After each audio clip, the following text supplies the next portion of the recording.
Chris, we were going to talk about Legion. Yeah. Legion. I have not seen it. You've told me that you're like fascinated by it. So well, because I knew it's not a sitcom, right? It is not a sitcom. We will get this out of the way ahead of time. No, Legion is not a sitcom. Which I watched the second episode of Powerless. It's still not there. Yeah. But we'll see what happens with it. Yeah.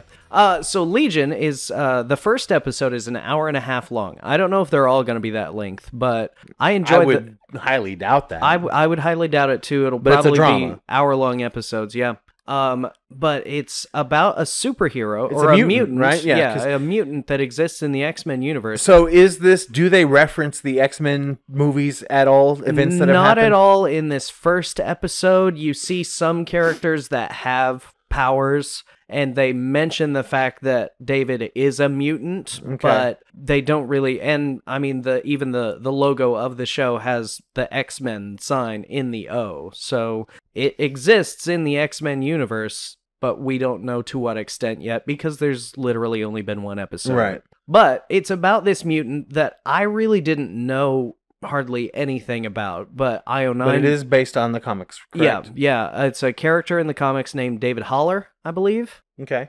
And he, in the comics, is Professor Charles Xavier's son. Oh, shit. Yeah. So is he in the TV show, or do we not know who his father is? And again, we don't know yet. Okay. Because there's only been one episode, and this whole first episode is weird as shit. Okay. That is honestly probably the best way I can put it. It's weird as shit, but I love it, and I'm going to watch the shit out of this show. All right. So, again, I didn't know hardly anything about the character of Legion from the comic books, but IO9 last week posted an article that with just some general information about him, everything you need to know about Legion before the premiere of the show and stuff like that. That's good. So I looked into him a little bit. He is a mutant, an Omega level mutant. That's like a level 5 or above, like Magneto and Professor X. Oh, shit. He's an Omega level mutant with dissociative identity disorder. Okay. So he has the ability, and his other personalities have different powers. Wow. Yeah. So he, in his normal state, has incredibly powerful telekinesis and telepathy. Like Professor X. Technically, Professor X is just telepathy, but it's incredibly powerful telepathy. He doesn't actually have the ability... So he's like Jean Grey.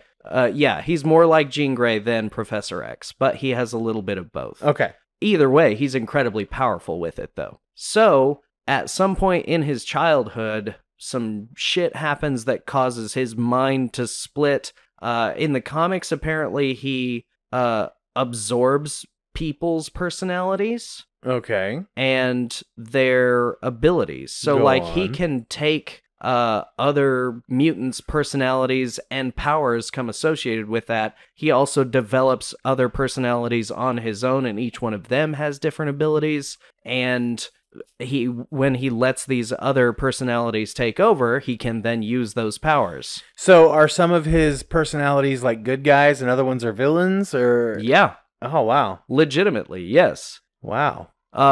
So as far as the show goes, we don't have a whole lot of information yet. We are almost as in the dark as to what's going on as the character of David is himself. So was this like an origin type story kind of thing for the first episode? Does he fight anybody? Is there a antagonist in this? No. It's, I mean, and in a show about a character with dissociative identity disorder, you are almost certainly going to be your own antagonist. Right. So I'm wondering if this is going to open the door to create new identities as we go on. Like, is he aware of the other identities? Kind of like the movie Split, where they all kind of like the main characters, Kevin's identities like speak to each other. And he's aware of those. But I mean, and does he like black out and another identity do something? Well, or it what? may be like spoilers for the show. We don't know yet, but no is my guess. Okay. Because most of this first episode is spent when David is in a mental health facility. So he's talking to a psychiatrist. He's got a friend named Lenny, who's played by actually April from Parks and Rec. Aubrey Plaza. I love her. Yeah, Aubrey Plaza's in the show. And there's a new girl that is that comes to. You had me at Aubrey Plaza. Yeah, no.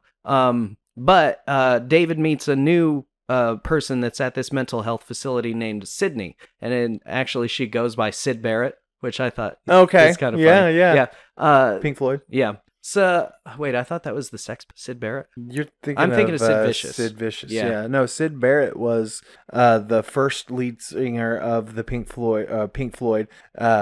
Before I mean, we're talking like before like The Wall, before Dark Side of the Moon, and he had a lot of mental problems and ended up having to leave the band.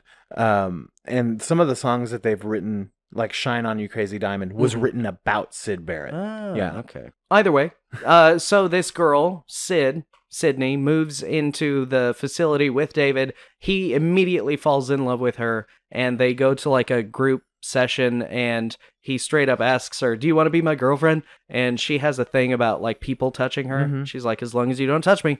Okay. She's like, okay. So is he kind of like portrayed in his main identity as like maybe a little mentally handicapped? He's not autistic. He's not mentally handicapped. He knows that there is something wrong with him. Okay. And he's trying to get better, but that's virtually impossible for most people that have a disorder like that. Okay. So what, if any, are the cons of the show? Like, what would you say? I didn't like how they did this or whatever. And I personally had virtually no problems with this opening episode because I am interested in strange, convoluted, and disconcerting things. Okay. They interest me greatly. So I was really interested in this whole first episode. But that's probably going to be a huge leap for most people to get into this show. So, Powerless or Legion? Which is better?